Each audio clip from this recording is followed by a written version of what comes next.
김진선 집사님, 김열람 성도님의 은혜로운 찬양 감사합니다. 옆 사람과 함께 그리고 화면을 통해서 예배하고 있는 우리 열방교회 식구들과 함께 우리 인사하겠습니다. 후회하지 마시고 있을 때 잘하세요. 인사하겠습니다.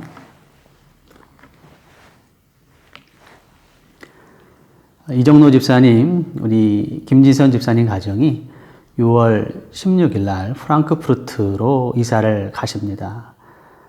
이거 상황이 이래서 제대로 얼굴도 교인들과 함께 다 같이 뵙지 못하고 잘못하면 보내드려야 될 형편입니다. 그래서 한 번이라도 우리 김진선 집사님 얼굴을 좀 뵙고 또 이 귀한 연주 언제 듣겠습니까? 듣고 싶어서 특별 찬양을 부탁을 드렸습니다. 귀한 찬양 감사를 드리고요. 다시 한번 옆 사람하고 그런 의미에서 인사 한번 하시죠. 있을 때 잘하세요. 인사하겠습니다. 현대는 능력이 없는 시대입니다. 능력이 없는 시대라고 말씀드리는 이유는 지식은 있어요. 그러나 실천할 힘이 없기 때문에 그렇습니다. 세상을 떠들썩하게 했던 흉악범들이 검거가 되면 그를 알았던 지인들 그리고 주변 이웃들의 반응이 흥미롭습니다. 그 사람은 평소 인사를 잘하는 모범적이고 평범한 사람이었습니다 라고 말하면서 놀라워들 합니다. 바로 여기에 우리 현대인들의 문제가 있는 것이죠.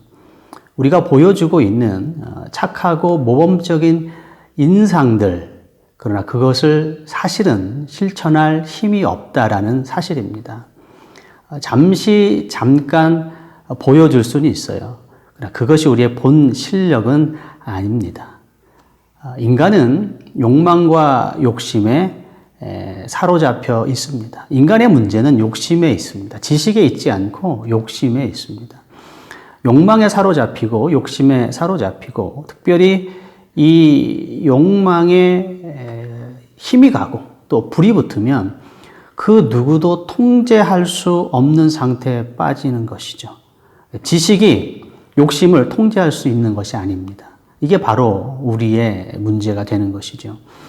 그래서 사도 바울은 고린도전서 4장 19절에서 너희에게 나아가 말이 아니라 말의 능력을 알아볼 것이다 이렇게 말하고 있어요. 하나님의 나라는 말에 있지 않습니다. 능력에 있습니다. 능력에.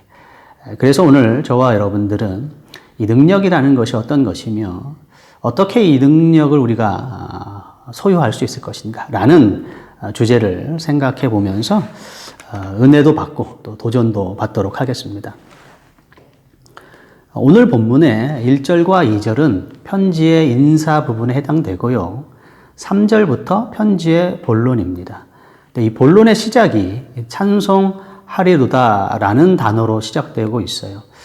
편지의 본론에 등장하는 첫 단어치고는 갑작스럽습니다. 그리고 뜬금없다라는 사실에 여러분들의 이목을 좀 집중을 시켜 드리고 싶습니다. 신경숙 소설가의 엄마를 부탁해 라는 소설이 있어요. 그 소설의 첫 문장은 엄마를 잃어버린 지 일주일째다 라는 문장으로 시작이 됩니다. 문학적으로 절제되어져 있고 의미가 함축되어져 있는 썩 좋은 문장입니다. TV에서 이 신경숙 씨의 인터뷰를 제가 본 적이 있는데 이분이 이렇게 말씀하시더라고요. 이 첫 문장 엄마를 잃어버린 지 일주일째다 라는 이 첫 문장을 찾기 위해서 10년 걸렸답니다. 소설의 줄거리, 크고 작은 구상은 이 소설가의 머릿속에 이미 있었어요. 근데 이야기 보따리를 풀어낼 흥미롭고 압축적인 어떤 첫 문장이 여의치가 않은 거예요. 그래서 오랫동안 이 문장을 찾은 거죠. 기다린 겁니다. 그만큼 첫 문장이라는 것은 중요한 것입니다. 자, 이에 비하면 오늘 사도 바울이 에베소 교인들에게 본론으로 첫 단어로 사용하고 있는 찬송하리로다라는 이 단어는 썩 좋은 문장은 아닙니다. 사도 바울의 감정이 절제되어져 있지 않아요. 분출되어져 있습니다. 마치 남자 중학생이 뭐 짝사랑한다라고까지 말할 건 없고요. 좋아하는 여학생에게 용기를 내어 편지를 쓰는데, 다짜고짜 나 너 좋아해. 이번 주 토요일 날 만나서 우리 영화 볼까? 라고 썼다라고 하면 그 편지를 받는 여학생이 와, 이 남학생 박력 있네. 이렇게 생각하지는 않을 겁니다. 화들짝 놀라서 도망가겠죠. 본론으로 바로 이렇게 감정의 절제와 여과 없이 이렇게 들어가면 이런 부작용이 생깁니다. 사도 바울이 지금 그런 일종의 그런 형식으로 이 편지를 기록하고 있는 것이지요. 그러나 분명한 사실은 사도 바울은 그렇게 서툰 사람도 아니고 무지한 사람도 아닙니다. 그는 매우 정교하고 세밀한 사람이고 논리적인 사람이에요. 복음을 논리적이고 철학적으로 증거하는 데 있어서 그는 전문가입니다. 그리스의 철학자들이 매일 모여 강연하고 날마다 등장하는 새로운 지식들을 공유하는 장소였던 아레오바고에서 사도 바울은 그 지혜롭고 총명했던 그리스의 철학자들에게 복음을 논리적이고 철학적으로 증거했던 사람입니다. 사도행전 17장 후반절의 내용이죠. 그처럼 정교하고 세밀하고 논리적이고 유능한 사람이었어요. 그렇다면 어떤 이유로 인하여 그처럼 유능하고 논리적인 사도 바울이 주체할 수 없는 감정을 표출하고 있는 것인가? 도대체 무엇이 그를 그렇게 만들었는가? 자, 이 부분에 복음의 능력과 비밀이 있습니다. 저는 아까 이 부분을 여러분들의 주목을 요한다라고 제가 말씀을 드렸죠. 복음의 비밀이 이곳에 있기 때문에 그렇습니다. 이유는 이것입니다. 사도 바울이 이제부터 에베소 교인들에게 그가 전할 복음을 생각하니, 그 복음의 위대함과 경이로움을 생각하니 문학적인 미사여구나 논리적이고 철학적인 지성은 무의미해진 겁니다. 마치 파도에 모래성이 흔적 없이 사라지듯, 모래성이 파도를 버텨낼 수 없죠. 아무리 견고하게 지어내도 파도가 한번 몰아치면 휩쓸리고 흔적 없이 사라지는 것이 모래성 아닙니까? 하나님께서 사도 바울에게 또 그리스도인들에게 허락하실, 오늘 본문식으로 말하면 창세 전부터 그리스도를 통하여서 우리에게 준비하시고 행하시고 또 베풀어 주실 그 위대한 사랑과 축복을 생각해 보니까 마치 파도 앞에 모래성처럼 그가 가지고 있었던 그 어떤 논리적이고 철학적인 지성이라든지 문학적인 수사는 무색해진 거예요. 무의미해진 겁니다. 모래성처럼 허물어지고 만 거예요. 그저 감격과 찬양만 존재하게 되는 것이죠. 사도 바울은 위대한 신학자였습니다. 기독교 역사상 그처럼 기독교 복음의 본질을 깊이 이해했던 사람은 드물었어요. 그러나 그는 그 지식에 함몰되지 않았어요. 그는 그 지식에 경직되지 않았고 메마르지 않았습니다. 그가 이해했던 그 지식의 능력을 사도 바울은 이해하고 있었어요. 느끼고 있었습니다. 그 능력 안에 있었어요. 이게 사도 바울의 위대함입니다. 인생의 첫 번째 데이트를 앞둔 남자가 있다라면 아마 10중 8구 그 남자는 그 전날 밤 잠을 설치게 될 것입니다. 생각에 꼬리를 물고 다가오죠. 무슨 옷을 입을까? 자기가 가지고 있는 옷들이 다 누추해 보여요. 그렇게 누추해 보일 수가 없어요. 옷장에 있는 모든 옷들을 다 끄집어내죠. 마음에 드는 게 없어요. 그녀를 만나면 첫인사를 뭐라고 건네나? 아름다우십니다. 이건 너무 순수해 보이지 않아요. 달고 다른 선수 같아요. 안녕하십니까? 이건 또 너무 평범해 보여요. 매력적이지 않아요. 고민하죠. 장고 가운데 악수다라는 말이 있죠. 너무 고민한 나머지 그 다음날 여인을 만나면 점심 드셨습니까? 라는 황당한 인사를 전하는 일도 생깁니다. 무엇을 먹을까? 영화는 무엇을 볼까? 걱정이 이만저만이 아니에요. 꼬리에 꼬리를 물죠. 왜 이런 현상이 벌어지죠? 그 다음날 자기가 마주할 그 상황이 너무 가슴 벅찬 거거든요. 너무 커요. 생각만으로도 안절부절 못하고 흥분하게 되는 겁니다. 사랑을 느끼고 있는 것이죠. 누구에게 사랑을 강연하는 거나 다른 사람들에게 사랑에 대하여 얘기하는 차원이 아니에요. 그는 지금 자기가 그 다음날 마주할 그 사랑의 분위기를 지금 느끼고 있는 겁니다. 사랑 안에 있는 겁니다. 그 능력 안에 있는 것이죠. 만약 그 밤에 코 골며 잠이 드는 남자가 있다라면 그건 나쁜 건 아니에요. 그럴 수 있어요. 그러나 사랑에 무딘 거죠. 사랑에 무감각한 남성일 가능성이 많습니다. 동일한 겁니다.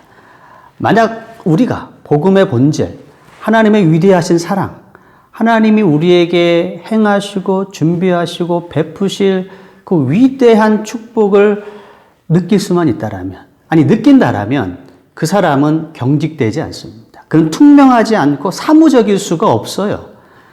자유롭습니다. 생명력으로 충만해지는 것이죠. 이게 능력 안에 있다라는 뜻입니다. 다윗 왕이 그의 다윗성으로 법궤가 들어올 때 하나님의 말씀이 기록되어져 있는 십계명이 들어있는 법궤가 레위인들의 어깨에 매여서 들어오게 될 때 성경에 보니 그는 기뻐 뛰놀며 춤췄다 이렇게 되어져 있어요. 덩실덩실 춤을 춘 거죠.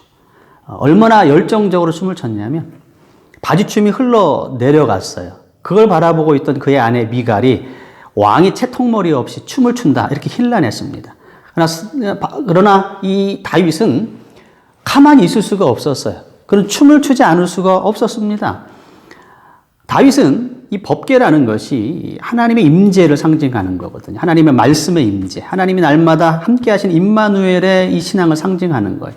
다윗은 어렸을 때부터 하나님이 자기와 함께 하시고 또 하나님과 함께 하는 것이 얼마나 위대하고 얼마나 안전하고 얼마나 복된 것인지 얼마나 가치 있는 것인지를 누구보다도 잘 알았던 사람입니다. 그래서 하나님의 법궤가 그의 다윗성으로 들어올 때 그는 사무적일 수 있지 않았던 거죠. 그는 투명스러울 수 없었던 겁니다. 그는 경직되지 않았어요.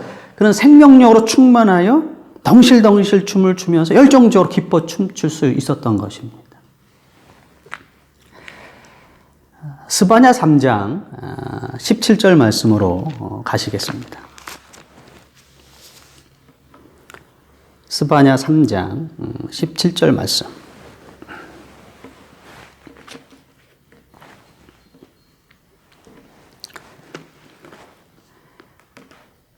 한 목소리로 읽겠습니다.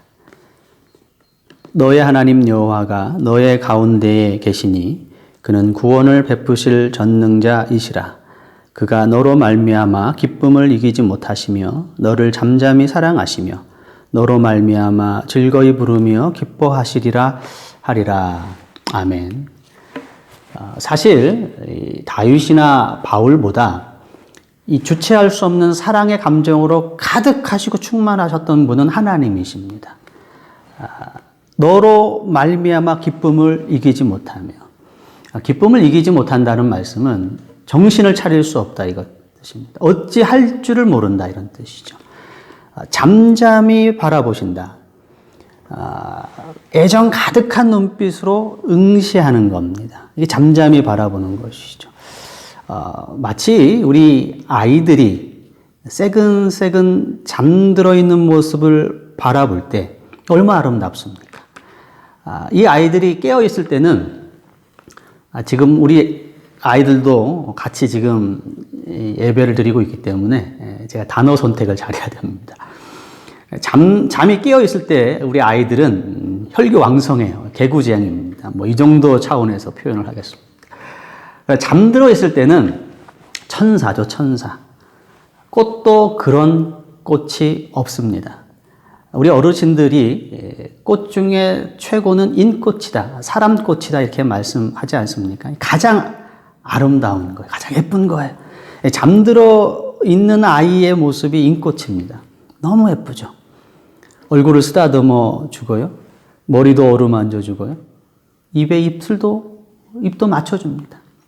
너무 예쁘거든요. 잠잠히 바라보신다, 사랑하신다 이런 뜻입니다. 놀라운 것은 하나님이 우리를 그렇게 지금 보시는 겁니다. 기쁨을 이기지 못하는 마음으로.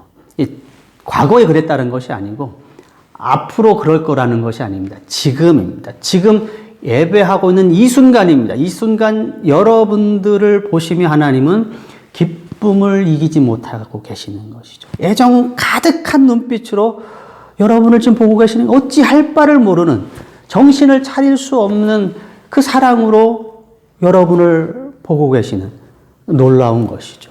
정말 신비로운 겁니다. 세상의 그 어떤 것들이, 그 어떤 소식과 뉴스가 이것만큼 우리를 가슴 뛰게 하고 감격스럽게 할 수 있는 게 있겠습니까?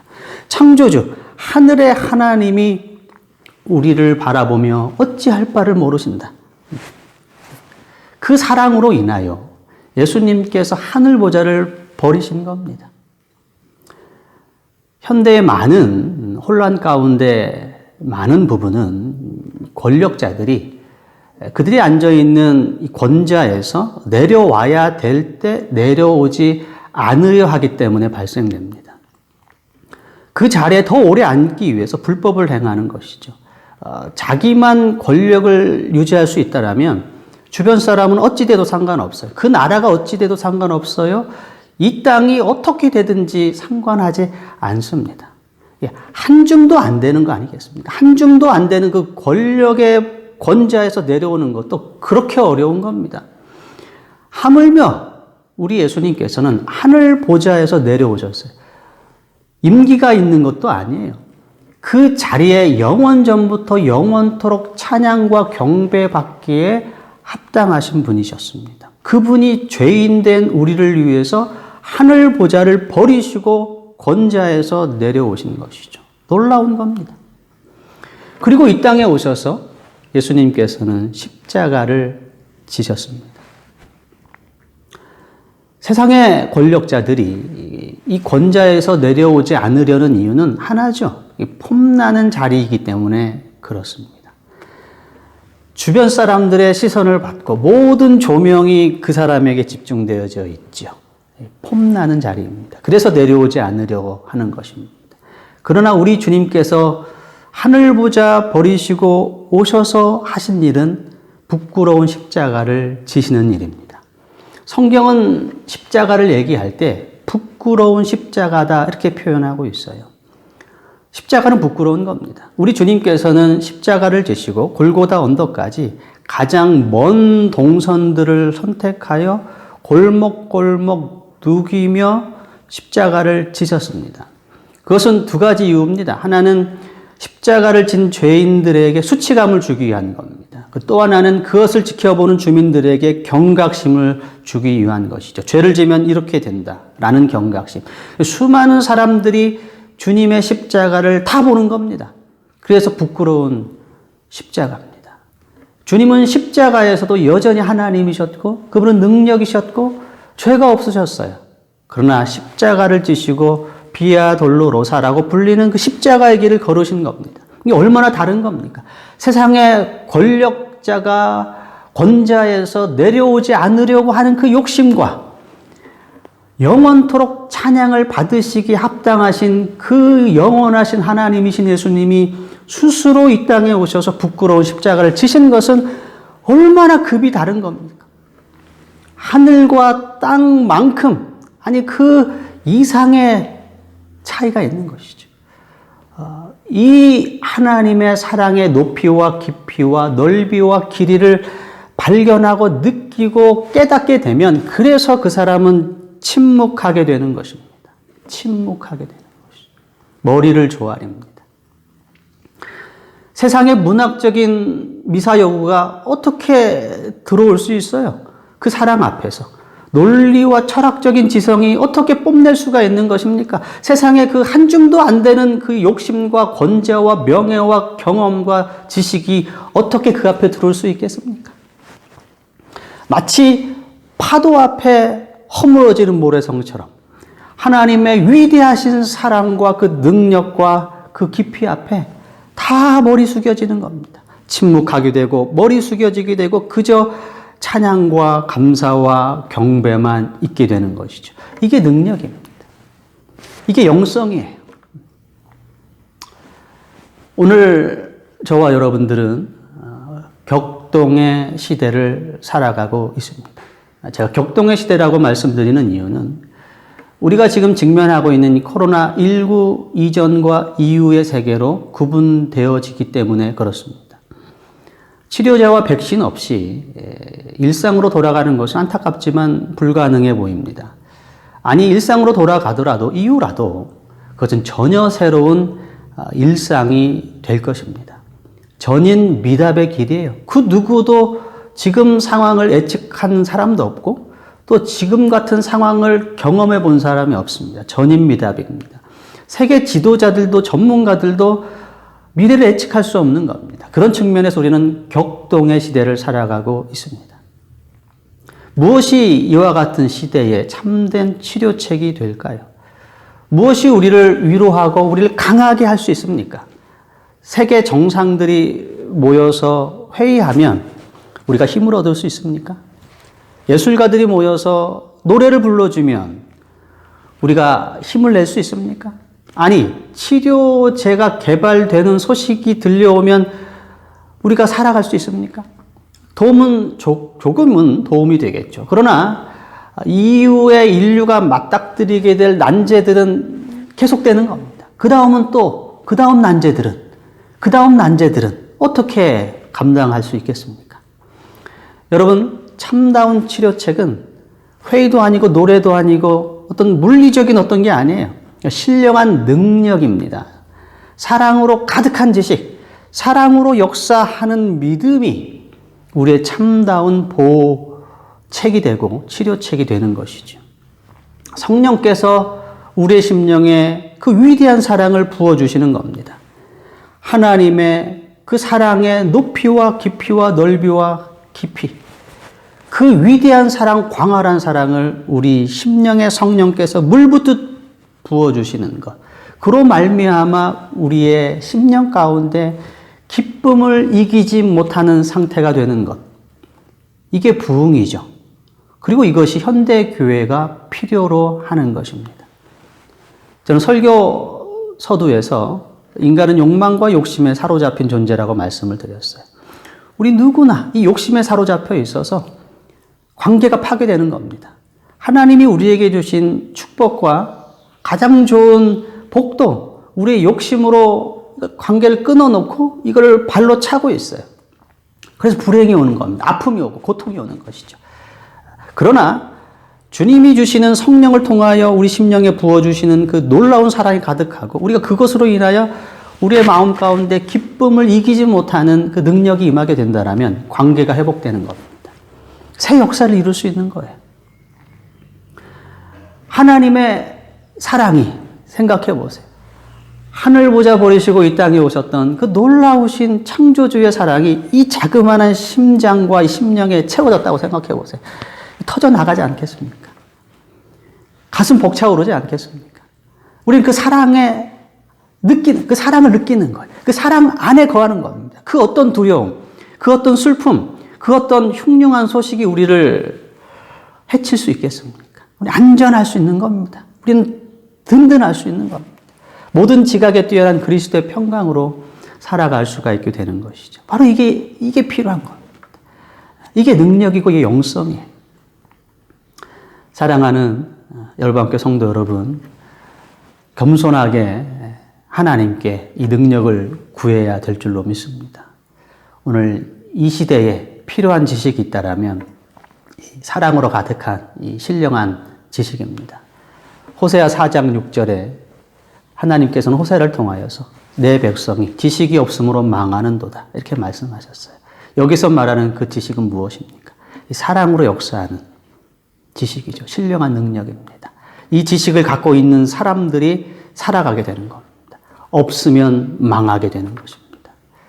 오늘 이 시간에 거룩하신 하나님께 여러분 마음을 다하면서 간구하시게 되길 바랍니다. 성령을 통하여 그 능력을 허락해 주옵소서. 그 신령한 사랑으로 이 가슴을 채워 주옵소서. 겸손하게 구하시고 또 받으시는, 누리시는 여러분 되도록 주의 이름으로 축원의 말씀을 드리겠습니다. 이 시간 잠깐 기도하고 싶습니다. 오늘 말씀을 기억하면서 하나님 성령을 통하여 이 신령하고 위대한 사랑을 가슴에 채워 주옵소서. 하나님의 사랑으로 살아가게 하옵소서. 잠깐 합심하여서 기도하겠습니다. 사랑의 하나님 감사합니다.